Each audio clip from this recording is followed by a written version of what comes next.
नवी मुंबई महानगरपालिकेचा ऐतिहासिक असा अर्थसंकल्प आज सादर झालेला आहे. स्थायी समितीचे सभापती अशोक पाटील यांनी हा ऐतिहासिक असा अर्थसंकल्प सादर केलेला आहे. यामध्ये नवी मुंबईकरांच्या हिताचे अनेक निर्णय हे जे घेण्यात आलेले आहेत. आपल्यासोबत स्वतः अशोक पाटील आहेत. सर, खरं तर हा अर्थसंकल्प सादर केलेला आहे. एकंदरीत पहिल्यांदाच महापालिकेच्या इतिहासात सभापतींनी सादर केलंय. नेमकी काय भावना आहे आणि नागरिकांसाठी काय सुविधा आहेत यामध्ये? नवी मुंबई महानगरपालिकेच्या स्थायी समितीच्या माध्यमातून एक पहिल्यांदाच अर्थसंकल्प तयार करण्यात आलेला आहे आणि या स्थायी समिती सभापती पदी बसवण्याचा जो मान सन्मान आणि ज्यांनी आशीर्वाद दिला ते या राज्याचे वनमंत्री, पालघर जिल्ह्याचे पालकमंत्री, ठाणे जिल्ह्याचे संपर्क मंत्री आणि या नवी मुंबई शहराला घडवणारे, या नवी मुंबई शहराला दिशा देणारे, या नवी मुंबईतील तळागाळातील सर्व जाती धर्मातील लोकांना एकत्रित घेऊन सोबत घेऊन त्यांना आपलंच करणारे आणि या नवी मुंबईचे लोकनेते आदरणीय गणेशजी नाईक साहेबांच्या आशीर्वादाने आज खऱ्या अर्थाने 6,704 कोटीचा अर्थसंकल्प महासभेला आपण या ठिकाणी स्थायी समितीच्या माध्यमातून सादर केलेला आहे. मला अतिशय आनंद आहे. या बजेटमध्ये लोकांच्या, नवी मुंबई शहरातील लोकांच्या हिताचे निर्णय आणि लोकांना आपलासा वाटणारा बजेट या ठिकाणी आपण तयार केलेला आहे. यामध्ये प्रामुख्याने आरोग्याच्या बाबतीमध्ये आपण अनेक महत्वपूर्ण असे निर्णय या ठिकाणी ज्या उपचार घेणाऱ्या लोकांना ज्या त्रुटी भासत होत्या त्या सर्व सुखसुविधा करण्याचा मानस या बजेटमध्ये घेतलेला आहे. त्याचबरोबर बर्न्स पेशंट देखील असतील त्यांना सुद्धा महापालिकेच्या माध्यमातून सुविधा देण्याचं काम, एक निर्णय या ठिकाणी आपण घेतलेला आहे. त्याचबरोबर आपल्याला माहित आहे की या नवी मुंबई शहरामध्ये, नवी मुंबईच्या शाळेमध्ये शिक्षण घेत असणारे सर्वसामान्य गोरगरिबांच्या विद्यार्थ्यांना सुद्धा एक चांगल्या पद्धतीनं दर्जेदार त्यांना शिक्षण मिळावं याकरता आदरणीय गणेशजी नाईक साहेब सातत्याने या ठिकाणी तळागाळातील गोरगरिबांच्या विद्यार्थ्यांना सुद्धा त्यांच्या आई वडिलांच्या अपेक्षा पूर्ण करण्याकरता एक मुलं चांगल्या पद्धतीने घडली पाहिजेत.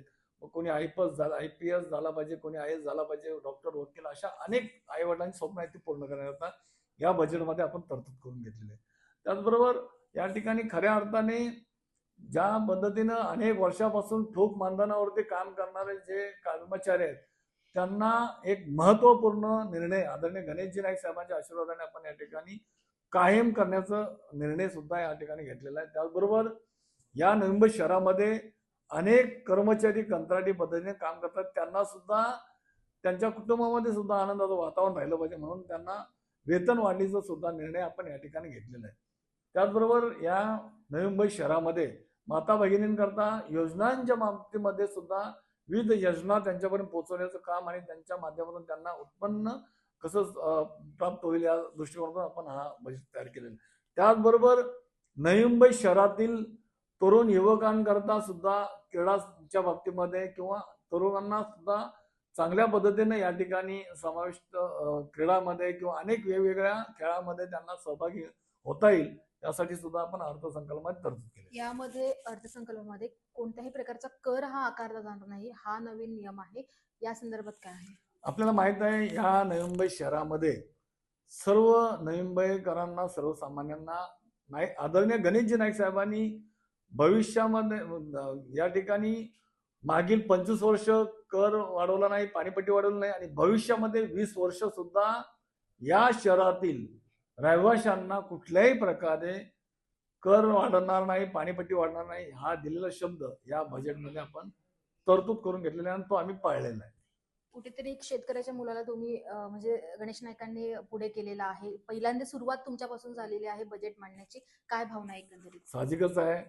या इतिहासामध्ये, या राज्यामध्ये स्थायी समिती सभापती म्हणून ज्यांनी मला ज्या अपेक्षेने या ठिकाणी महत्वपूर्ण अशा स्थायी समिती सभापती मध्ये बसवलं आणि खऱ्या अर्थाने या नवी मुंबई शहरातील पहिला बजेट मांडण्याचा मान सन्मान मिळाला, ते ज्यांच्या माध्यमातून मिळाला ते माझे आदरणीय लोकनेते गणेशजी नाईक साहेब, त्यांचा एक प्रमुख कार्यकर्ता म्हणून या ठिकाणी खऱ्या अर्थाने शेतकऱ्याच्या मुलाला स्थायी समिती सभापती म्हणून बसवलं, मी नक्कीच या शहरामधील प्रत्येक घटकाला न्याय देण्याचं काम करेल आणि या कुठल्याही प्रकारे त्यांचा विश्वास या ठिकाणी विश्वास संपादन करून प्रामुख्याने माझ्या या सर्व नवी मुंबईच्या जनतेला न्याय देण्याचं काम करेल. नक्कीच नवी मुंबईकरांच्या हिताचा असा हा बजेट आज सादर झालेला आहे. सभापती अशोक पाटील यांनी सादर केलेला आहे.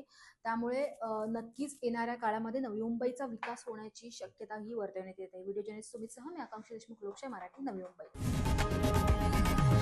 लोकशाही मराठी ऐका, पहा, जागरूक रहा.